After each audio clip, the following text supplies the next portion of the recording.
This video is sponsored by Katkin. Hello.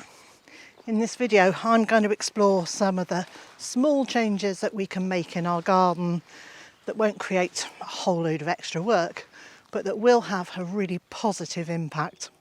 I'm Zorab and this is Byther Farm.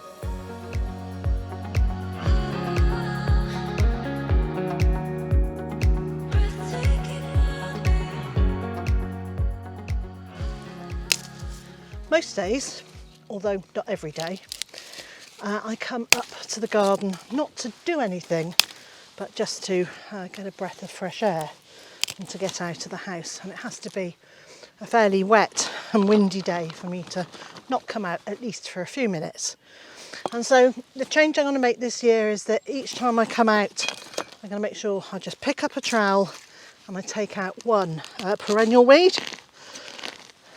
And in this case, that's a dandelion.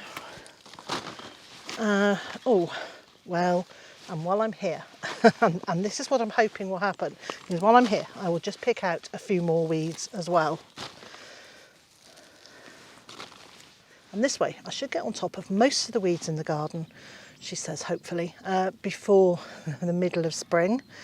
And it won't feel like a massive burden because I'm not doing a huge weeding session. It's just one or two plants at a time. And what I tend to do with them is put them into bags. This is the bag from a soil improver that I buy from the local council. I've used the soil improver. It's an empty bag and I just fill it with pernicious weeds and annual weeds that are about to go into flower. I tie them up and I stack them at the edge of the garden and I leave them there for a couple of years and they rot down into compost without really having to do much at all. And then in a couple of years' time, I can open the bags up, empty the contents out, and I've got usable compost for adding more organic matter into the garden. It's pretty well documented how good gardening is for our mental health, even when your plants get blown sideways by the storms. And so this year I want to really build on that, things that are good for my mental health. So one of the changes I'm making inside the house is to switch off all screens, that's televisions and phones, about an hour before I go to bed, which means I might read, I might have a conversation with Mr. J, I might stare at the fire, or I might just spend a bit of time cuddling the cats. We adopted our two British short-haired cats at the end of July, and so it's taken a few months for them to really settle in and to feel comfortable and to get to trust us. And over the last month it's been really nice to find that the cats are joining us on the sofa for a bit of a fuss when we sit down to watch a bit of television or to read. Indigo is a British short-haired blue, which means that she's got a grey blue colouring. She has this incredibly thick fur and a very flat face and beautiful amber coloured eyes. She had one litter of kittens before we adopted her, and over the last few months she's become quite a portly girl. She'll eat any of the biscuits that you put down, she'll eat hers, she'll eat Bentley's, and she doesn't really seem to be very satisfied by them. Now Bentley is a seal point British short-haired, and I think at some point in his past there was a ragdoll cat somewhere in the mix, and his fur is slightly different to hers. It's still very thick, there's masses of it, but it is slightly longer and there seems to be a bit of a less of an underlayer. Now, I think he is absolutely beautiful. I love his colouring and he is such a gentleman. Now they're both only 3 years old, so I'm really looking forward to developing our relationship with those cats over the coming years. At the moment, neither of them are cats that want to be picked up. They're very much come to us for a cuddle on their own terms. I've just started being able to pick Bentley up and put him over my shoulder and to give him a bit of a stroke, but only for a few seconds at a time. And Indie, she's not interested in being picked up at all. So I was really pleased to team up with the sponsor of today's video, and that's Katkin, to see what my cats really thought of their food. So on their website I filled out the questionnaire about the cats, how heavy they are, whether they're active or not, what's their age, their condition, and also their food likes and what their favourite foods are now. So Katkin could advise me of a tailored diet, specifically one for Bentley and one for Indie. Now Katkin food isn't dried, it is fresh food, it comes to you frozen. You put it in your freezer and take it out and defrost it as you need it. Oh, how cute is this? So we've got some cluck, which is obviously chicken, meals for each of them to share. So that's one portion, that's another portion. But I think we could probably give them like half a portion each in the morning and then the afternoon. We'll see. And we will come back and talk again once the cats have tried it. And the thing I like about it is it's human grade, fresh food that's been gently cooked. And when you look at it, well, you can see it's not full of cereals and fillers. Now in the pack that Katkin sent us, there were some sprinkles and some treats, and there was an advice booklet saying how to introduce Katkin food to your cats. Well, I didn't really have to do any of that because my cats just went, yes please, we'll eat that. Oh, do you want some of this? Look, it's a chicken one. It says cluck. Is that what you want? Here you go, boy. Yes. Do you want me to chop it up for you, or are you all right going to do that? Oh, you're going to do that. Well, how about you let me just chop it up a little bit? Yeah. How's that? Their coats seem even healthier and they just seem, well, more contented. And they absolutely love it. In fact, Bentley cries for it. He really does much prefer it to anything he's had before.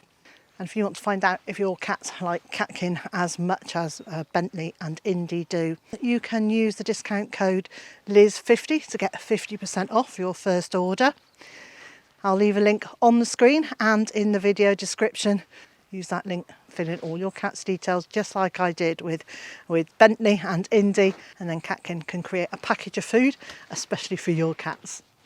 Now, according to my journal, last year I sowed my broad beans, which are the spring sown ones, Barnyards exhibition, on the 14th of February. But this year I'm growing Agriculture Claudia, which will go through the winter. They're a bit hardier and can be sown earlier. In fact, you can sow them in the autumn to go through the winter if you want to. I'm not going to, because not only would our slugs get them, but the local mouse and vole population will have eaten them as well. So I'm going to start by sowing those earlier. And in fact, I got that and something else done this morning. On the next page of my journal, it tells me all about my peas, which last year I started some on the windowsill on the 7th of February, and I actually only grew those for the bean shoots.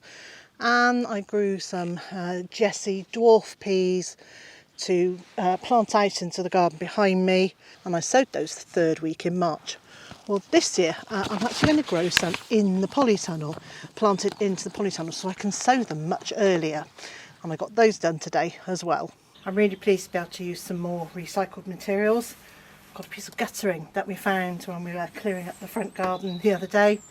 I was stuffed in the hedgerow, and Mr. J said to me, "Is that of any use?" And I was like, "Haha, yes it is." And then on the ends I've got some guttering ends. Now, not long before we moved, a company was changing all its product lines or its product suppliers, and they said, did we have any use for any guttering parts? And I went, well, yes. So they gave me some ends, and they gave me guttering and downpipe and all sorts of fixings, because they were literally going to be throwing them away if they couldn't give them away. So we had, not lots, but we had a few of those. So I'm very pleased to be able to see that they fit onto this guttering. And I'm going to use this for growing some peas in. So it's going to be a hanging planter. I'm going to hang it in the greenhouse and just start off some peas in this.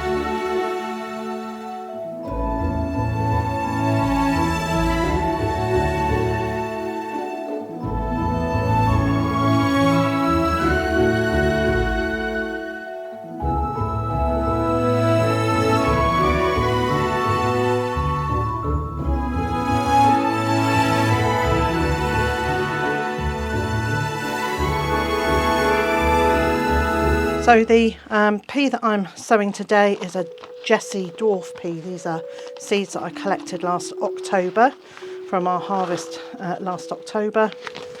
And I'm spacing them out at about 2 inches apart in the row and 2 inches apart across the compost. Now peas don't much like root disturbance, so the great thing is that when these have germinated and grown to maybe 3 to 4 inches high, I can go out into the garden and clear a sort of drill in the soil, and then I can take this out, take one end off and slowly slide the compost with all the peas and their roots into the soil, and the plants should hardly even know that they've been disturbed. So next thing I need to do is put a bit more compost over the top and then give these a water. And I need to make sure that they don't completely dry out over the next 2 or 3 weeks while they're growing. They don't need any heat. It will be sufficiently warm in the greenhouse. If you don't have a greenhouse or a polytunnel, you can certainly do this in the kitchen. And of course, don't forget to label it. And what that early sowing of peas means is that I will get a double crop this year, some in the polytunnel and some outside. Now, if you don't have a polytunnel or greenhouse, you can still grow some on your kitchen windowsill and grow them for pea shoots. Just fill a container with some compost, put your seeds on top, but actually you can pack them in really close together, a little bit of compost on top of that, water them, and then in about 3 to 4 weeks you should have pea shoots that are 4 to 5 inches high, and you can just harvest those. But don't throw them away because they will grow again, and you can get maybe 2 or 3 cuttings from a tray full of seeds. And you don't need really fancy seeds for that. You can just buy marrowfat peas very cheaply in a box of them in the supermarket, or you can use seeds that you've saved from a previous crop. Keeping notes and journaling about my garden has had a massive impact on the way I garden and on what I do and on what time of year I sow things. And my journal isn't year specific, so it can run through several years as much as I've got space to write in it, which allows me to build up this really good picture of the climate and the growing conditions here, and of things that I like and I don't like in the garden. And one of the other small changes is that if I've weeded a bed,